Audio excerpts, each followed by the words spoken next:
নমস্কার বন্ধুরা, আজকে আমি তিল বাটা সয়াবিন দিয়ে নিরামিষ হেলদি একটা রেসিপি করে দেখাবো। তো এইরকম রেসিপি যদি গরম ভাতের সঙ্গে থাকে না, তাহলে অন্য আর কিছু লাগবে না। এটা দিয়ে এক থালা ভাত হয়ে যাবে আর খুব সহজভাবে তৈরি হয়ে যায়। তা চলো আমি খুব সহজভাবে রেসিপিটা তৈরি করে দেখাবো। আর এই যে আমার সঙ্গে আছে অরিত্র। অরিত্র অনেকগুলোই কাঁচা সয়াবিন খেয়েছে, এই যে এখনও খাচ্ছে। খেতে খুব ভালো লাগে, কাঁচা সয়াবিন খেতে খুবই পছন্দ করে। এবং নানটা জেলে নেব। কড়াই দেবো জল, জলে দেবো অল্প একটু নুন। এবারে সয়াবিনগুলো দিয়ে দেব। সয়াবিনগুলো ভালো করে সিদ্ধ করে নেব। যা, সব সয়াবিন তো সিদ্ধ করতে দিলাম,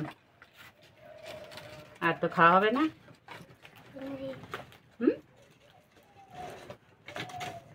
এখানে নিয়েছে 1 বাটি তেল আর 2টো কাঁচা লঙ্কা, একসঙ্গে বেটে নেব।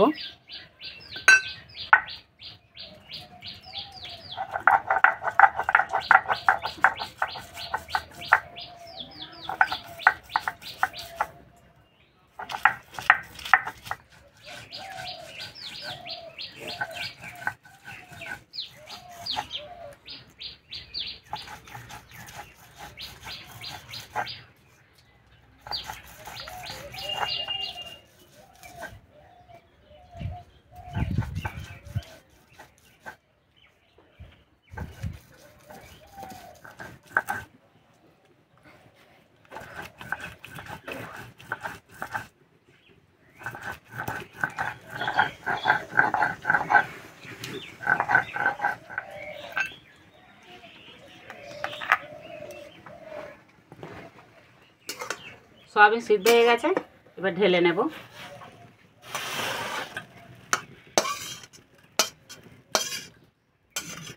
ভালো করে ঠান্ডা করে নেব। এদিকে একটা গোলা রেডি করে নেব। তার জন্য বাটিতে দেবো 3 চামচ ময়দা, 2 চামচ কর্নফ্লাওয়ার, লঙ্কা গুঁড়ো, হলুদ গুঁড়ো, 1 চামচ চালের গুঁড়ো, স্বাদ মতো নুন। ভালো করে মিশিয়ে নেব।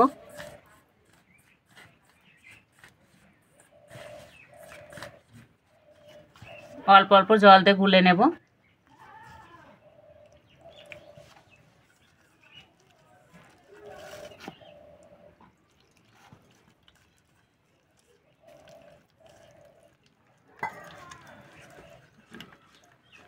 আর গোলাটা ঠিক একটু পাতলা হবে,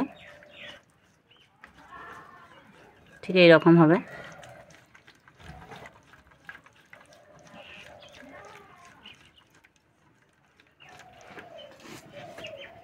এদিকে আমি আগে থাকতে কড়াই তেল গরম করতে বসে দিয়েছি।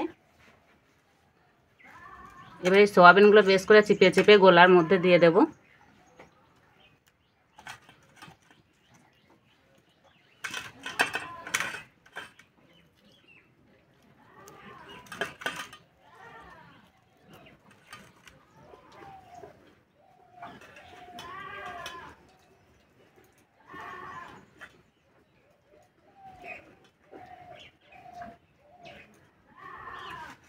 একসঙ্গে ভালো করে মেখে নেব।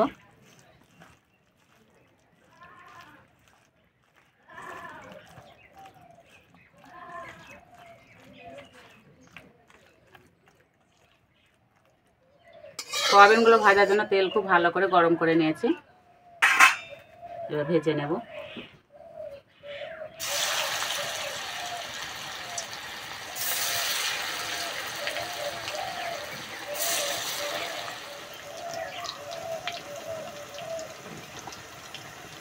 মাঝারি আঁচে ভেজে নিতে হবে।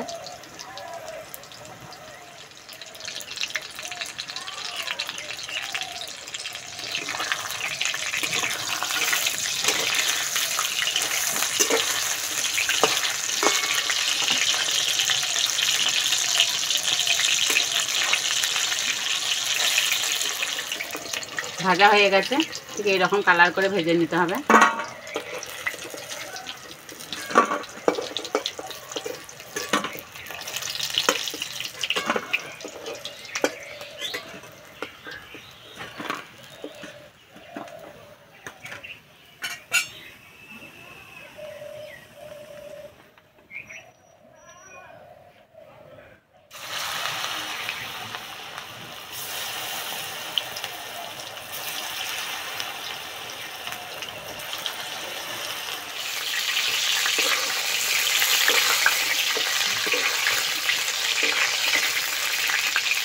এই যে একটা গায়ে একটা লেগে আছে, এটা ঠান্ডা হলেই ছেড়ে যাবে।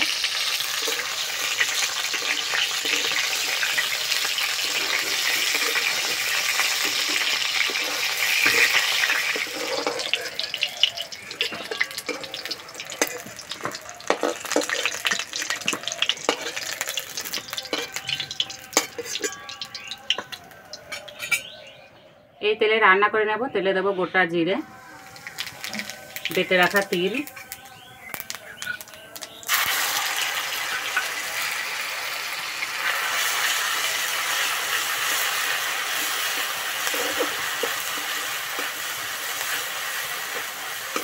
এবার দেবো চিনি ধোয়া জল,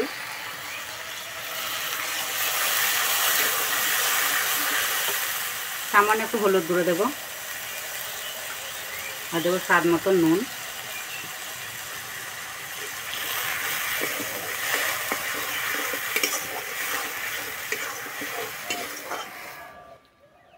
ঝোল ফুটে গেছে, এবার ভেজে রাখা সয়াবিনগুলো দিয়ে দেবো।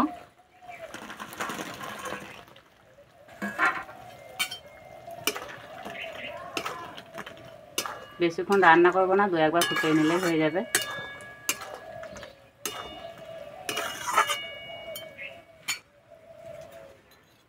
এবার দেবো 1 চামচ ঘি, অল্প একটু চিনি, চেরা কাঁচা লঙ্কা,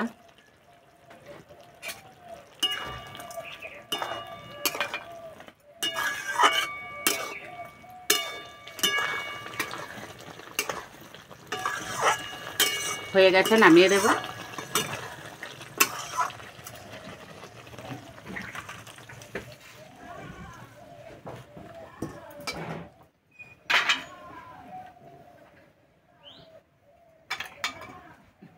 খাওয়ার জন্য একদম রেডি হয়ে গেছে, আর যা সুন্দর গন্ধ বেরিয়েছে।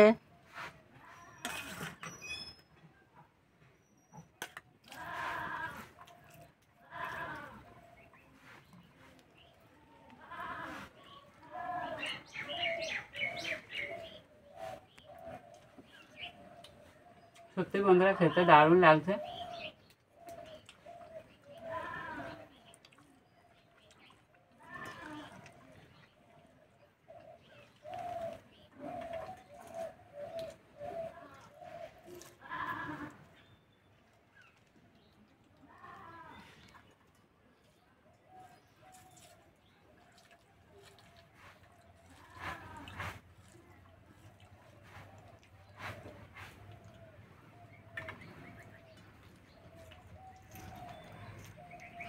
যেসব বন্ধুরা সয়াবিন খেতে পছন্দ করো না, তাই এইভাবে রান্না করে খেয়ে দেখবে, খেতে বন্ধুরা দারুণ লাগছে।